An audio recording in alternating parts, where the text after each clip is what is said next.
jemaat yang dikasihi Tuhan, kita berjumpa kembali di dalam suara penggembalaan Gereja Isa Masih Banyumanik. Pada saat ini saya akan berbicara mengenai memahami akan rencana Tuhan di dalam kehidupan kita. Mungkin kalau kita pernah melihat cara jalan burung merpati, itu mungkin akan kelihatannya lucu. Kenapa lucu? Karena kalau burung merpati itu berjalan, dia akan maju satu langkah, lalu dia akan memundurkan kepalanya. Kenapa dia lakukan seperti itu? Tujuannya yaitu untuk memusatkan perhatiannya kembali, untuk melihat arah tujuan yang akan dia tempuh di dalamnya. Begitu juga di dalam kerohanian kita, seringkali pada saat kita mengiring Tuhan, mungkin kita perlu berhenti sejenak untuk memahami apa yang sudah kita lakukan dan kita kerjakan. Apakah fokus kita sudah sesuai dengan kehendak Tuhan atau belum? Apakah apa yang kita lakukan sudah sesuai dengan rancangan Tuhan atau belum? Kadang-kadang apa yang kita jalani tidak sesuai dengan apa yang menjadi harapan di dalam kehidupan kita. Dan saat ini kita akan sama-sama membuka Alkitab kita di dalam Kitab Daniel pasal yang ke-6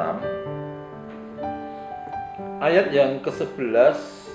Di situ dikatakan, demi didengarnya Daniel bahwa surat perintah itu telah dibuat, pergilah ia ke rumahnya.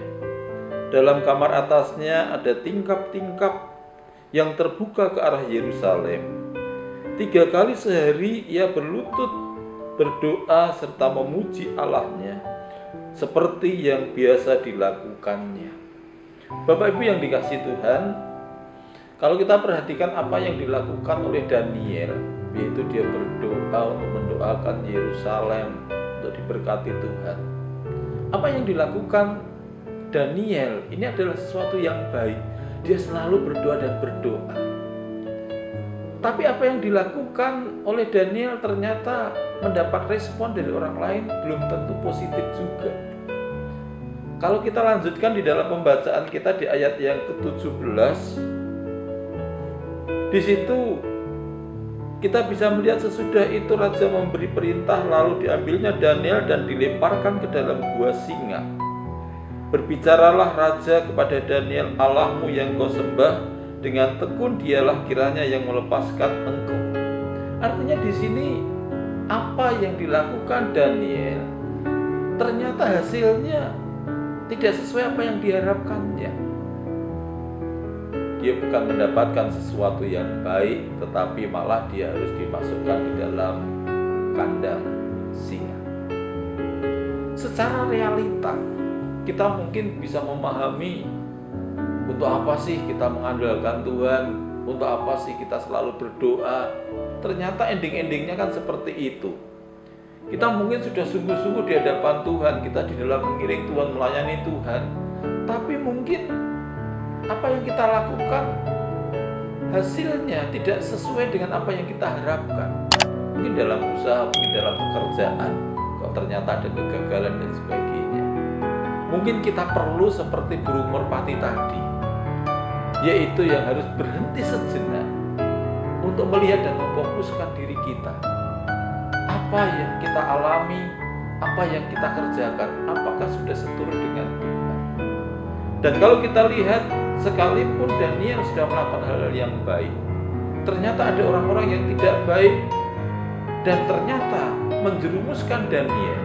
Tetapi kalau kita perhatikan ending dari semuanya itu, kalau kita membaca dan memperhatikan di ayat yang ke-27, apa yang terjadi dengan segala keputusan yang dilakukan oleh Darius pada waktu itu? Bersama ini kuberikan perintah bahwa di seluruh kerajaan yang kukuasai, orang yang harus takut dan gentar kepada Allahnya Daniel. Sebab dialah Allah yang hidup, yang kekal untuk selama-lamanya. Pemerintahannya tidak akan binasa dan kekuasaannya tidak akan berakhir. Itu artinya endingnya merupakan sesuatu yang baik. Mungkin dalam perjalanannya mungkin terseok-seok, mungkin kurang baik. Karena apa? Daniel harus masuk di dalam gua singa. Tetapi dengan masuknya Daniel ke dalam gua singa, maka keajaiban, mukjizat terjadi di hadapan Tuhan. Dan pada saat ada keajaiban terjadi di dalamnya, ada sebuah perubahan keputusan. Yang tadinya Allah yang disembah Daniel itu mungkin hanya dipercaya orang-orang Yahudi, tetapi semua sekarang orang Persia, dia mempercayai juga. Darius pun juga mempercayai akan Allahnya Daniel, sehingga membuat aturan ada kebebasan untuk mereka menyembah Tuhan. Dan setiap orang pun juga harus menghormati Allahnya Daniel. Kalau Daniel tidak dimasukkan di dalam gua singa, maka hal itu pun juga gak akan pernah terjadi di dalam kehidupan Daniel. Oleh karena itu saya katakan, doa bukan untuk mendapatkan apa yang kita doakan atau untuk mendapatkan jawaban yang kita inginkan, tetapi doa yaitu untuk bisa mendapatkan apa yang Tuhan inginkan di dalam hidup kita. Oleh karena itu mari kita teduhkan sejenak untuk memahami apa yang menjadi rencana Tuhan dengan segala permasalahan yang ada di dalam kehidupan kita, dengan virus corona yang ada. Di balik itu semua saya yakin dan percaya ada rencana Tuhan yang terbaik di dalam kehidupan kita. Tetap berjalan, tetap fokus. Tuhan Yesus menyertai dan memberkati kita semua.